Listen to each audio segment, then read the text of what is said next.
আসসালামু আলাইকুম। লাগবে না কোনো প্রকারের ক্রিম, ইলেকট্রিক বিটার কিংবা আইসক্রিম মোল্ড। দুধ দিয়ে বানিয়ে নিতে পারবেন খুবই মজাদার এই আইসক্রিমটা। প্রচণ্ড গরমে পরিবারের সবার কলিজা ঠান্ডা করতে ঘরে তৈরি মজাদার এই আইসক্রিমটা হবে বেস্ট। মুখে দেওয়া মাত্রই একদম গলে যাবে। আর হ্যাঁ, স্বাদের ব্যাপারে এইটুকু গ্যারান্টি দিতে পারি, একদম হুবহু দোকানের মতোই হবে। এইভাবে শুধু একবার ঘরে আইসক্রিম খাওয়ার পর টাকা খরচ করে বাইরে থেকে আইসক্রিম খাওয়ার কথা ভুলেই যাবেন। তাহলে প্রথমেই হাঁড়িতে দিয়ে দিচ্ছি 1 লিটার ফুল ফ্যাট বা পূর্ণ ননিযুক্ত তরল দুধ। আইসক্রিম বানাতে কিন্তু অবশ্যই এখানে ফুল ফ্যাট দুধটাই নিতে হবে। এখন চুলার আঁচ লো হিটে রেখে এই দুধটুকু জাল দিয়ে অর্ধেক করে নিতে হবে। মানে 1 লিটার দুধ জাল দিয়ে কমিয়ে হাফ লিটার করতে হবে। এই দুধটুকু জাল হওয়ার সময় দেখবেন এইভাবে সর উপরে জমা হবে, তখন চামচ দিয়ে সবটুকু সর নেড়ে দুধের সাথে মিশিয়ে দিবেন।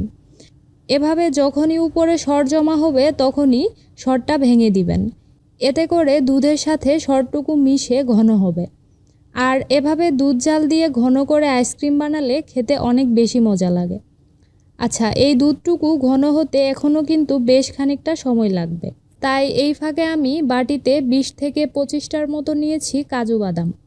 আর এই কাজু বাদামগুলো আমি আগেই 20 মিনিটের মতো পানিতে ভিজিয়ে রেখেছিলাম। এরপর বাড়তি পানিটুকু ফেলে দিয়েছি। তারপর এখানে 10টার মতো কাঠবাদাম নিয়েছি। এগুলো আমি আগে থেকেই ভিজিয়ে রেখে তারপর বাদামের খোসাটুকু ফেলে দিয়েছি। এখন এতে 1/3 কাপ পরিমাণ দিয়ে দিচ্ছি তরল দুধ। তারপর এই সবটুকু বাদাম ভালোভাবে বেটে নিব। আমি এখানে 2 ধরনের বাদাম ব্যবহার করেছি, তবে আপনি চাইলে শুধু কাঠবাদাম বা কাজু বাদাম এর যে কোনো একটা দিয়েও এটা বেটে নিতে পারেন।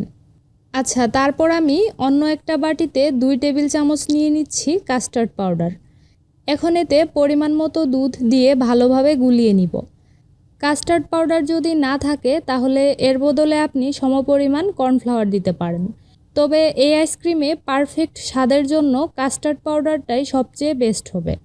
তো এইদিকে দেখতেই পাচ্ছেন 1 লিটার দুধ জাল হয়ে কমে প্রায় হাফ লিটার হয়ে গেছে। তো এ পর্যায়ে এতে একটু আগে বেটে রাখা বাদামের মিশ্রণটুকু দিয়ে দিব। গরম দুধে বাদামের পেস্ট দেওয়ার পর দলা পেকে যায়, তাই সাথে সাথেই দুধের সাথে নেড়ে মিশিয়ে দিতে হবে। এরপর দুধের সাথে যেই কাস্টার্ড পাউডারটুকু গুলিয়ে রেখেছিলাম সেটা দিয়ে দিচ্ছি। মিশ্রণটা চামচ দিয়ে একটু নেড়ে তারপর দিবেন। এখন আমি মিষ্টির জন্য এতে আমার স্বাদ মতো বা হাফ কাপ পরিমাণ দিয়ে দিচ্ছি কনডেন্স মিল্ক। তবে আপনি এর বদলে স্বাদ অনুযায়ী চিনি দিতে পারেন। কনডেন্স মিল্ক দিলে দুধের ঘনত্বটা ভালো হবে আর খেতেও বেশ মজা লাগে। তবে আপনি যদি চিনি দেন ওই ক্ষেত্রে দুধ জাল করার শুরুতেই দিবেন, তাহলে দুধটুকু ভালোভাবে ঘন হবে। আমি এখানে হাফ কাপ কনডেন্স মিল্ক ব্যবহার করেছি, তবে অবশ্যই মিষ্টির পরিমাণটা আপনাদের যার যার স্বাদ অনুযায়ী দিবেন। কাস্টার্ড পাউডারে কিন্তু এমনিতেই হালকা সুন্দর একটা রং থাকে, তবে আমি সামান্য একটু ইয়েলো ফুড কালার দিয়ে দিচ্ছি, এতে করে দেখতে ভালো লাগবে। আপনি চাইলে কালার ছাড়াও বানাতে পারেন। এখন চুলার আঁচ মাঝারিতে রেখে দুধের এই মিশ্রণটা ঘন হওয়া পর্যন্ত অনবরত নেড়ে জাল করতে হবে। এই সময় যদি না নেড়ে দেন তাহলে কিন্তু হাঁড়ির নিচে লেগে যাবে আর দুধটুকু ফুটে গায়ে এসে লাগবে। কিছুক্ষণ জাল করার পর দেখতেই পাচ্ছেন এই মিশ্রণটা ঘন হয়ে এসেছে। দেখুন এ পর্যায়ে দুধের মিশ্রণটার মধ্যে বড় বড় বাবল হয়ে ফুটে উঠছে, তার মানে এটা ঘন হয়ে গেছে। এখন এটা যতটুকু ঘন আছে ঠান্ডা হলে কিন্তু আরও বেশ খানিকটা ঘন হয়ে যাবে। তাই এ পর্যায়ে চুলা থেকে নামিয়ে ভালোভাবে ঠান্ডা করে নিতে হবে।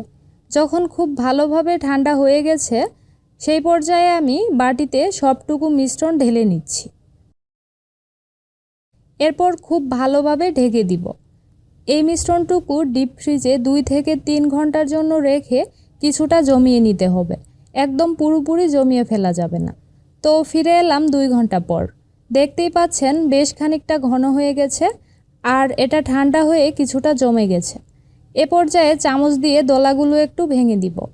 তারপর ব্লেন্ডার জারে মিশ্রণটুকু ঢেলে নিয়েছি।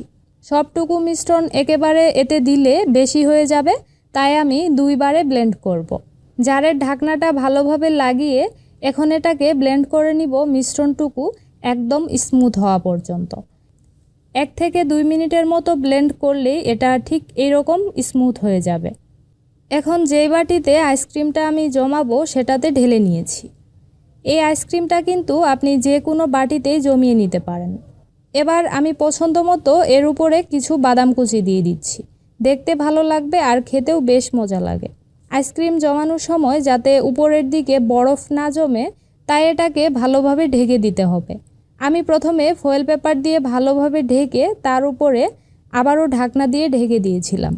এখন ডিপ ফ্রিজে রেখে দিব 7 থেকে 8 ঘন্টার জন্য, বা আইসক্রিমটুকু একদম পুরোপুরি জমে যাওয়া পর্যন্ত। তো আমি সারা রাত রেখে পরদিন সকালে বের করে নিয়েছি। দেখতেই পাচ্ছেন আইসক্রিমটা কতটা লোভনীয় দেখাচ্ছে। বিশ্বাস করুন, এইভাবে বাসায় আইসক্রিম বানিয়ে খেলে আপনি বুঝতেই পারবেন না যে এটা ঘরে বানিয়েছেন। একদম হুবহু দোকানের মতোই স্বাদ হবে। এটা যে ক্রিম, ইলেকট্রিক বিটার বা কোনো প্রকারের মোল্ড ছাড়া তৈরি হয়েছে আপনার বিশ্বাস করতেই কষ্ট হবে। এই আইসক্রিমটা মুখে দেওয়া মাত্রই একদম গলে যাবে। এই ভিডিওটা করার সময় প্রচণ্ড গরম ছিল, তাই দেখতেই পাচ্ছেন কথা বলতে বলতেই গলে যাচ্ছে।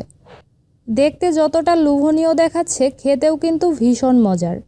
মন প্রাণ কলিজা একদম ঠান্ডা হয়ে যাবে। আজ তাহলে এখানেই বিদায় নিচ্ছি। আল্লাহ হাফেজ।